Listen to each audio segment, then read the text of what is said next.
Vagrus is a game that involves a fair amount of reading if it is to be enjoyed and experienced as intended by the developers. It is also a difficult game with little hand-holding, where success is by no means guaranteed. You will probably lose everything several times before getting the hang of leading your traveling company. Vagrus is also a labor of love, created by a tiny team that dared dream big with the support of an amazing little community. We are extremely grateful to all those that helped us along the way with constructive criticism. Hold space and get the wrong keyboard out of the way so that I press the right space bar on the right keyboard. Lost Pilgrims. Comitatus, an armed traveling company. It usually carries cargo and passengers, etc., etc. Vagrus, a venturer, a vagabond, a captain, the leader of a comitatus. Oh, I pressed spacebar again. I was wondering why it was just sitting there. They call it. What a fine poetic name for something as rotten and twisted as our land has become. It was not always so. Long ago, the old empire, the noblest and most enduring society created by humankind, spanned almost the entire continent of Zerine, the cradle of man. But after several millennia of progress and incomparable achievements, inevitably, the empire began to fall into stagnation and decadence.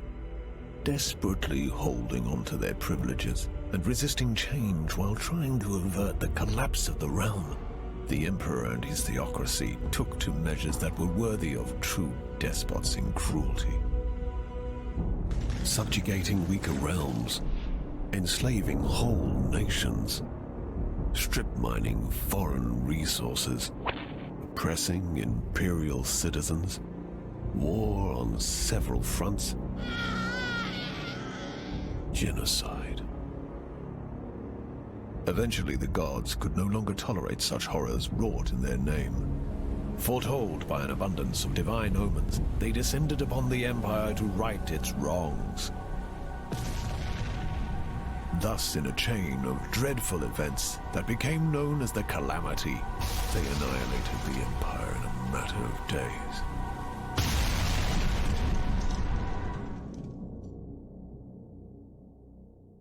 The gods then finally saw what they had done in their anger and confusion. It is said that so much grief and shame filled them that they were broken and they left this reality, never to return. The continent and its inhabitants seemed dead, but at length survivors began to crawl out of their hiding holes and faced a land that no longer welcomed them. Arcane anomalies, the fallout of the Calamity, now riddled the continent, and people realized that they had to share their new home with changed and twisted creatures. Terrible beings entered through the cracks in the tapestry of reality and rose to rule over the natives. In time, these new powers rebuilt the fallen empire in their own image, and the river realms, now godless and vengeful, reincarnated from the ashes. The inhabitants of the land, such as I, now eke out a living under the crushing rule of the new empire. The continent itself constantly resists our every attempt at building a cozy home for ourselves. As travel is dangerous, many ventures specialize in transferring cargo and passengers over bleak and deadly leagues of land. Others try to take everything of value from said travelers, or attempt to find buried treasures among the ruins of the old empire. The leaders of the endeavors are, some say, the bravest men and women of the river realms. Such a leader is called a Vagrus.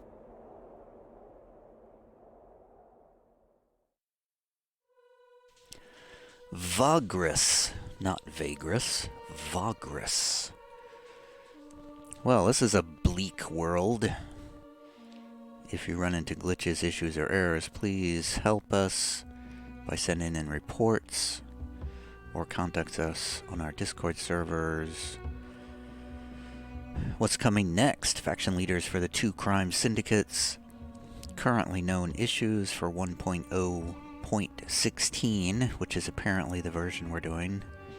Let's check the options. The sound seemed very quiet. Font size, can we make that bigger? I will just grab that slider and move it over. Oh, let's make the resolution bigger as well.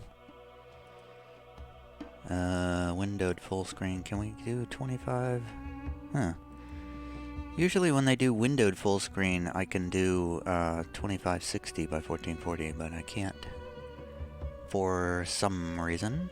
Changes will take effect after you restart the game. Oh, great. Fantastic. I gotta restart the game. Well, these are unfortunate 4 letters to be beginning a word and then obscuring the rest. What? What's the rest of that word, I wonder?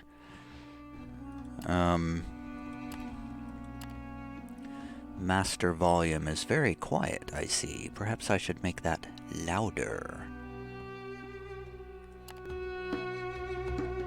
Because I did not hear that overlay very well. What's this other one? Okay, I don't know what any of that means. Well, I think I need to restart the game to get to 1920 by 1080. Okay, we're back.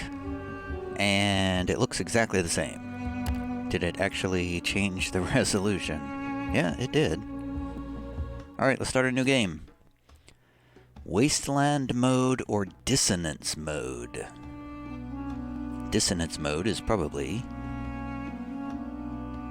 Wait, okay. Wasteland mode is the way Vagrus was intended to be played by the developers.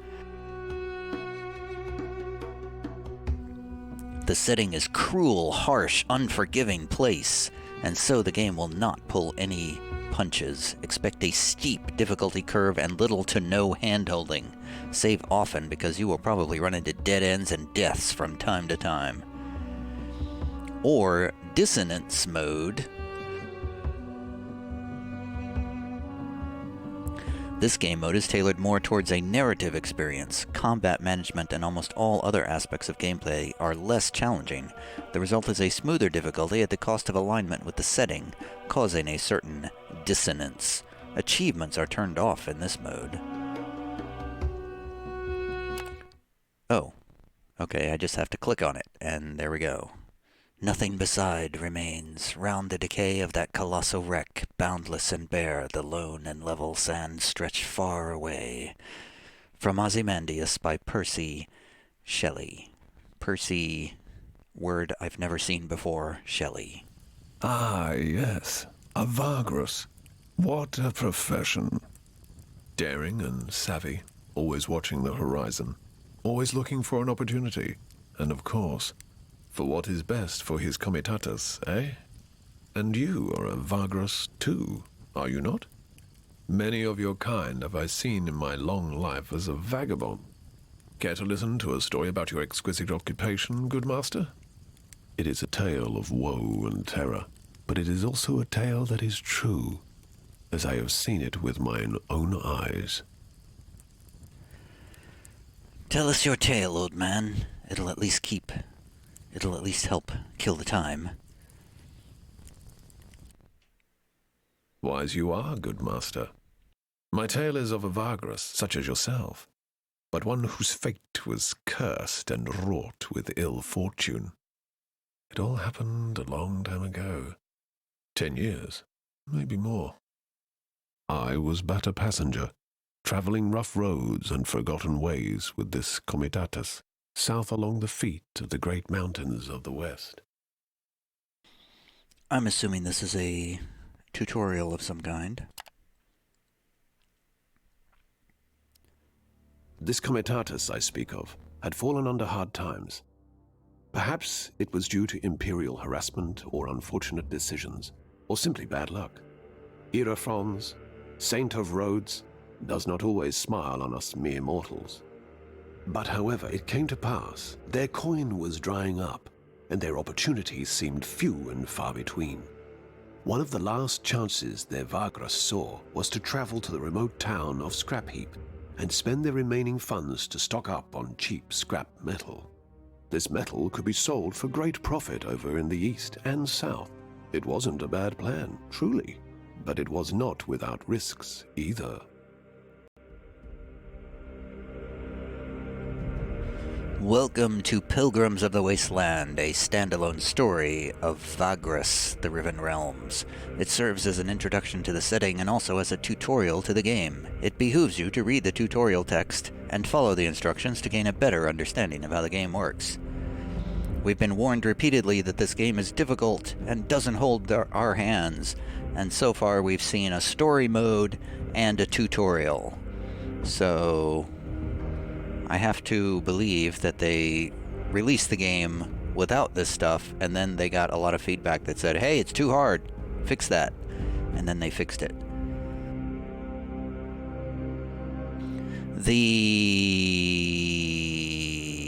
I'm gonna say light bulb icon? I don't know what that icon is. The marker icon, the thing surrounded by a circle icon, can be clicked in tutorial windows to show what the section is referring to via a pointer. Note that you have to be on the right UI screen for the pointer to appear. Although Vagrus is an open-world game, due to Pilgrims of the Wasteland being a tutorial, it progresses along a narrow, guided path in the beginning and opens up only later, after the core mechanics have been introduced. You can access the hotkey list by pressing F11. On the campaign map, your Comitatus traveling company always occupies a node and moves between nodes through paths. Moving along paths costs movement points, indicated next to each path. Every in-game day, you have a number of movement points to spend before you need to camp. To move, click on a nearby node and select Move from the radial menu. You can select a node that is farther away. The MP cost of moving there will be calculated and the path highlighted. Okay, so I'm clicking on the thing in a circle icon, and it's pointing me to that thing there. It wants me to move to Scrapheap. Okay, so this is my current position here. So I click there, and it tells me it costs 3 movement points to get there. And how many movement points do I currently have? I have 9 movement points, which means I can reach Scrapheap in plenty of time. Let's go to Scrapheap.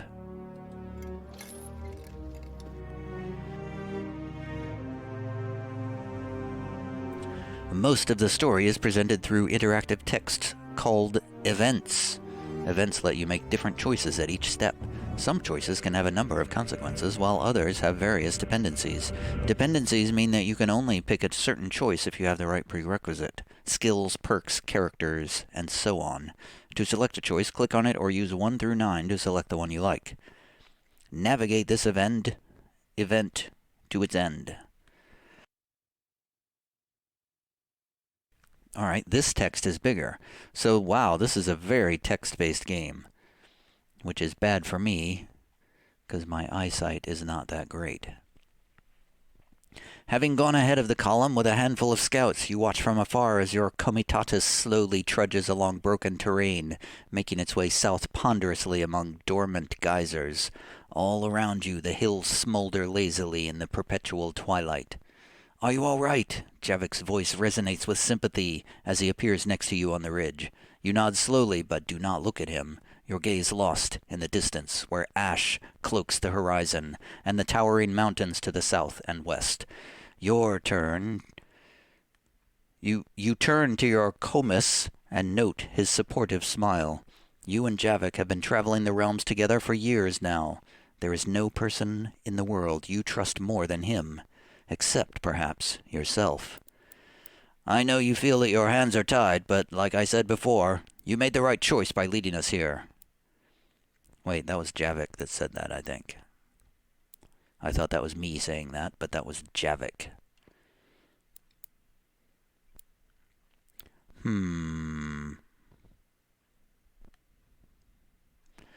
Thank you, but the last thing I need right now is a clumsy pep talk, even if it's well meant. As you wish, Javik says quietly. He has never been one to get offended easily, but you can sense that he is irritated with you now. We just stick to the plan, then. He nods. He adds, nonchalantly, yes, it has been argued to death already. The plan. You talked your traveling company into this a few weeks ago, but with each step towards the western mountains, more and more of them started to have doubts. Such is the way of the road, perhaps. The plan involves a desperate attempt at squeezing a low selling price for metal bits out of an old contact of yours in the town of Scrap Heap. Stocking up on said metal by spending your remaining coin and bringing the cargo down south, around the Molten Tongue, to Devon via Avernum and Ash. When text in an event is highlighted pale blue, it means that you have found a codex entry. Clicking these opens the codex and navigates you to the entry. Click on highlighted words to open the codex, such as Scrap Heap. Scrap Heap is a town on the edge of the Imperial territory, which has opened yet another help screen.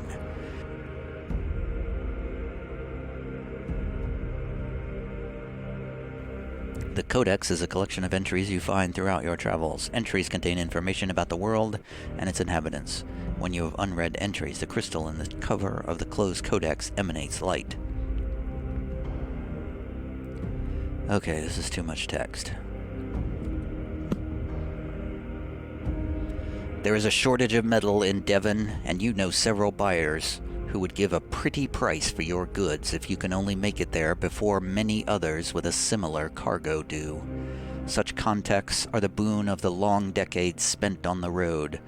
But even if Narbo, that villain, gave you an agreeable price in Scrap Heap, the road is not without its perils. Sneaking through the gap between the dead forest and the Molten Tongue is inviting disaster, so it is not a path many Vagri would risk. And of course, if this fails, you are out of alternatives. Do you think Narbo will help us? The old scavenger was never famous for his goodwill, Javik wonders. If he is not willing, we must find a way to compel him. There is no telling what you would be capable of if it came to that. These are dark times. They call for desperate deeds, but such thoughts make me uncomfortable, to be honest. Javik rubs his chin absent-mindedly. You have seen this expression of his too often not to realize he is using his sorceress talent to read your mind. Get out of my head. You know the rules, Javik. Apologies. Javik rubs his eyes quickly and looks away. You know how it is. It comes to me so naturally that sometimes I don't notice I'm doing it. Your thoughts were loud, Vagrus. I have to actually block them, you see. After joining your comitatus 6 years ago, Javik proved to be an invaluable asset. Not only does he sense moods and thoughts around him, but he is also able to subtly manipulate others when he focuses his inner energies. It comes in handy when doing business. Then there are his other perks. A few times you saw him shatter the minds of men and beasts who tried to kill him. Not a pretty sight, but a very effective deterrence. Yet because he is not a trained sorcerer, at least not in the traditional sense, his abilities are sometimes difficult to control. You have become accustomed to his impromptu thought scans, while others find it less bearable to be around him. For this reason, he has kept his abilities a secret for many years overall. But you can't keep a secret such as this for long in the close-knit community of a comitatus, especially not if you keep bursting minds and knowing things you shouldn't. So there are only a handful of your comus who put up with being near him for any length of time. But even so, he has not probed your mind in years, certainly not on purpose, but neither by accident. Perhaps he is less in control now, which suggests he is more on edge about this whole trip than he lets on. Just make sure it does not happen again, you grumble as you start to make your way down the ridge and back to the column. A long day of travel awaits you. Both of you head west to join the column. As we were coming up to the gates of Scrap Heap, this trash pile town of cutthroats and scavengers, we could see the vast mountain ranges of shattered Bivanda Thar looming ominously over the horizon, half shrouded in the gaseous vapors belched forth by the volcanoes in the far west. My companions prepared to do their business in town as fast as they could, not wishing to tarry in this notorious place.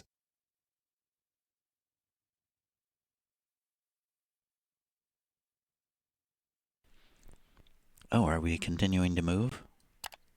I thought I only had to do this move thing one time. It only moved me halfway to Scrap Heap, and then it stopped. And now I have to move again. Scrap Heap Village. At the foot of the ever-fuming mountains of the ancient Dwarven kingdom lies Scrap Heap, the town of scavengers. Debris and junk is piled into veritable hills, upon which the rickety homes of the decrepit inhabitants stand precariously. Ash lingers everywhere, and the sun is almost always absent from the twilit skies. Deals are struck day and night over the precious metal scraps gathered in the ruins of nearby Devendar Thar, while the Heap King oversees all from his dreaded tower. Shady eyes and soot-covered faces watch from under ash-laden awnings.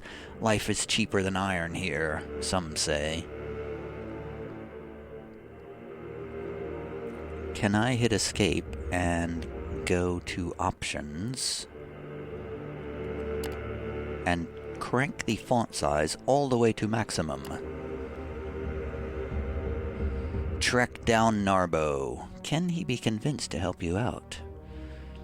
When a comitatus enters a settlement, you can select from a variety of options, each on its own separate pane, revolving around resting, resupplying, and trading. You also have the opportunity to initiate stories located in the settlement.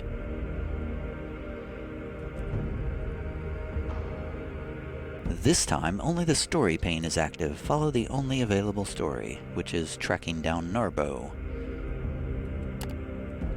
Oh, now the text is bigger. If only it would make the rest of the text bigger.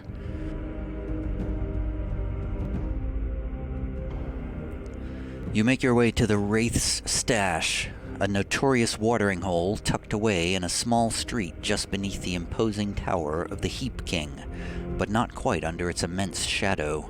Few frequent the establishment, which makes it perfect for Narbo and his little operation of honest merchants. Apparently, the knave is not only alive, but has done well for himself in the past decade or so. Taking only Javik with you, you leave the comitatus to the care of Titus, your quartermaster, while you are gone negotiating. Ash is flitting from the black sky as you cross the street and nod to the bouncer of the Wraith's Stash. You give him your sidearms quietly. Rules are rules, at least as long as they can enforce them. Yet they have the courtesy of allowing you to keep your dagger, and of course they have no idea what Javik is capable of, should it come to a scuffle.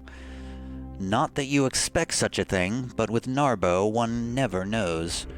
Though you have told your crew that he and you go way back, the entrepreneur is a capricious and manipulative man with whom you did not part on the best of terms. Does he remember that? Surely. Could he be persuaded to take your proposal? Who knows? Your eyes slowly adjust to the dimness of the tavern's interior. Only a few candles and a lamp at the bar illuminate the common room. Shadowy faces turn toward you and observe you through the smoke. The bartender, a thick-set man in a dirty tunic, is chewing tobacco serenely. Above the bar hangs the skeleton of a large heap lizard on display. Narbo is sitting at a table in the back, his bodyguard half hidden in the darkness at the wall behind him.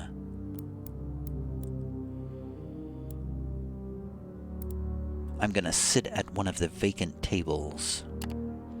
You sit down with Javik and take a peek at Narbo now and again. After ordering a mug of bitter ale called Ash Tongue for yourself and a coffee for Javik, your companion leans closer. Your friend Narbo seems to be having some trouble with a package. In his mind, it is a source of constant frustration in connection to the Heap King. You nod to Javik. His ability to read surface thoughts has proven to be invaluable on many occasions. Perhaps this is the edge you need. You notice how the sleazy merchant has stopped fiddling with his calculus and is now looking at some papers listlessly. It is time. Time to walk over to Narbo's table. The entrepreneur looks up from a stack of papers in front of him and rubs his eyes. Narbo is a corpulent man with a bushy dark beard and a few missing teeth. Part of his face is covered in scars similar to those left by old burns. That, coupled with the withered and mutated left arm that hangs limply at his side, is a clear indication of the taint. The merchant wears a leather jerkin studded with small bronze and bone coins, a sign of wealth and boldness. His bodyguard, a lithe man with tribal tattoos and an outfit made of leather, moves his hand calmly to a spear that leans against the wall. Narbo's mouth falls open as the spark of recognition flares up in his eyes. No wonder. It has been 10 years. "The fuck, mate?" he blinks. "I thought you croaked. People, Narbo waves his good hand around and looks at his bodyguard. "Told tales of your demise." The man finishes his sentence for him as the merchant nods vehemently. Wait, that was a different person that finished that sentence. "That business with Carmack Outpost and the Storm," Narbo adds. You tell him that you were indeed at Karnak when the terrible arcane storm struck. You describe the horrors of that night briefly. You add how many of your original comitatus died there, close friends, old traveling companions. But you walked away unscathed. This was years ago. "Sheesh, that fucker Iron Fawn's looked after you something fierce, eh?" Narbo chuckles heartily. "But I'm sure you haven't come to reminisce about old times, eh?" His predatory smile makes you cautious, even though he invites you to sit down with a casual wave of his meaty hands.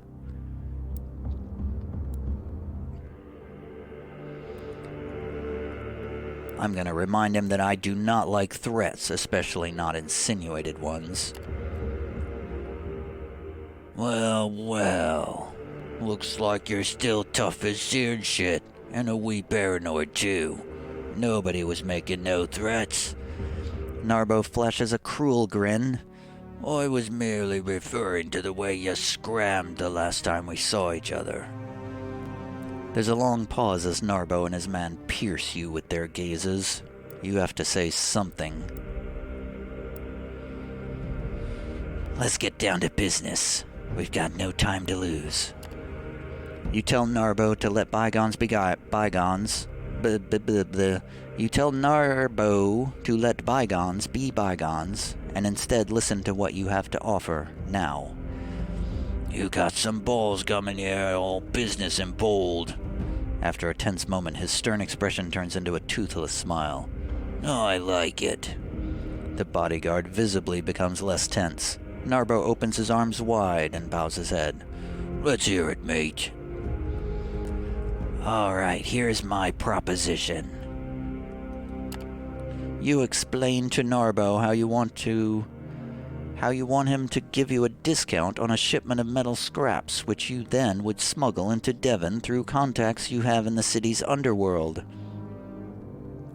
The profit on the shipment would be quite exquisite. You do not name your contact, but divulge enough of her that the plan looks solid. Buyers, you say, are lining up, expecting the shipment soon. Narbo sits in silence, eyes fixed on the table as if listening to some noise from afar. He does not cut you off at any time during your proposition. At length, after you are done, he looks up and gives you a weak smile. That sounds like you've been thinking a long time about it, he says as he shifts in his chair. And it's a great plan, except for the part where I give you a discount for you asking, and not much else. And I don't do that, mate. That would make me, what? An alamoner, the bodyguard adds discreetly. That a word? Narbo looks up at him. When the man nods, he turns back to you. Aye, an alamoner, see? I'm no alamoner. You know, you gotta do better than that. What you got for me?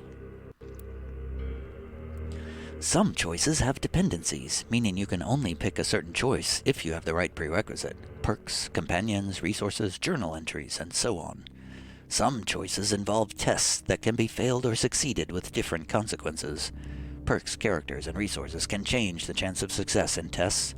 Test difficulty is represented by a number between 1 and 100 that you need to roll equal to or below. So we have 4 choices here.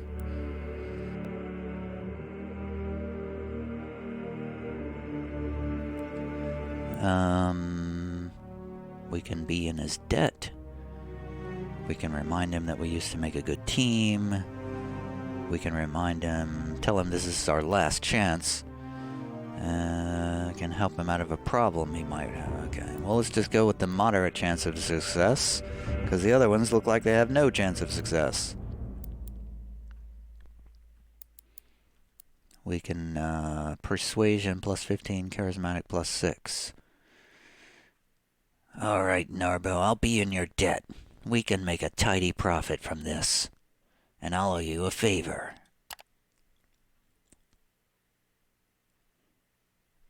Did I succeed? Test success, 48 to 51, it says.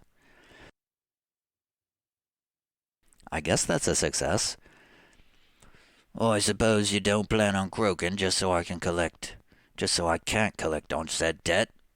Narbo's chuckle turns into a short, wheezing cough. All right, well, I know you're to be a man of your word, and we used to run together, so I know you're good. But just to be clear, you do owe me for this, and I'll collect. I'll collect right now, in fact. You head to Devon by way of Avernham, eh? When you nod, Narbo leans closer and signals his bodyguard. The man with the dreadlocks steps closer and carefully produces a small packet from beneath his leather jerkin, then puts it into the merchant's palm. This here little fella is mighty important to me, see? If you take this out of the city and deliver it to my, associate in Avernham, we're even. You get your discount scrap from me. The merchant offers you the package. Javik draws in a breath, but before he could speak, Narbo interrupts him. And before Pretty Boy here asks, no, I won't tell you what's in it. And don't even think about opening the package. What I can say is, it ain't dangerous to you yourself. But, you might want to keep it hidden from the damn militia of good old Crap Heap. If you know what I mean. You take the package. The way Narbo glares at you makes it clear that you have no other choice. This might just be the opportunity you had hoped for. The package is small enough to fit in your palm, feels very light, and is wrapped in fine leather. You pocket it after briefly observing it. You'll be looking for a man named Scorner in Avernham. He ain't to be trifled with either. Just tell him I sent you and you'll be fine. You can find him or his men in the Venus's watering hole most of the time. Give this little fella to him and to him only. Understand? After you assure him that you do, Narbo instructs you to give him an hour, then look for his people at the market and simply introduce yourself. They will know what price they should give you on the metal scraps by then. He motions to his man. You and Javik stand up and make ready to leave. Bravo here, we'll take you to the back exit. We don't want to give people the idea they can come here to beg for almonds now, do we? Or anyone to connect us and run to the militia, for that matter. You got what you came for, so you leave the Wraith's stash through the back entrance and head back to the Comitatus. End. Ooh, that was a long story. Your journal, located in the bottom left, is now active. It is your means to follow stories and tasks. Okay, so this text did not get any bigger. That's a problem. Open your journal now by clicking on the book in the bottom left corner. I see no book. Oh, that book. The journal allows you to view your quests, tasks, and other related information. You can search for entries and filter them on the top left. Entries are separated into objectives and qualities into their respective panes. Close your journal after checking your objectives. Oh, that's where we close, okay. I am seeing my objectives. I received a package from my old friend Narbo. You must save your comitatus by taking a large shipment of metal to Devon.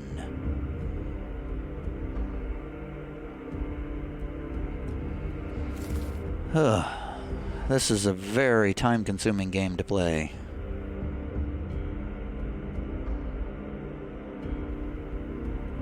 It's not so much of a game as it is a, more of a choose-your-own-adventure novel.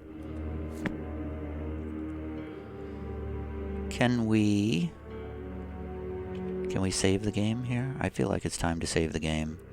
Manual saving is unavailable in the standalone story Pilgrims of the Wasteland.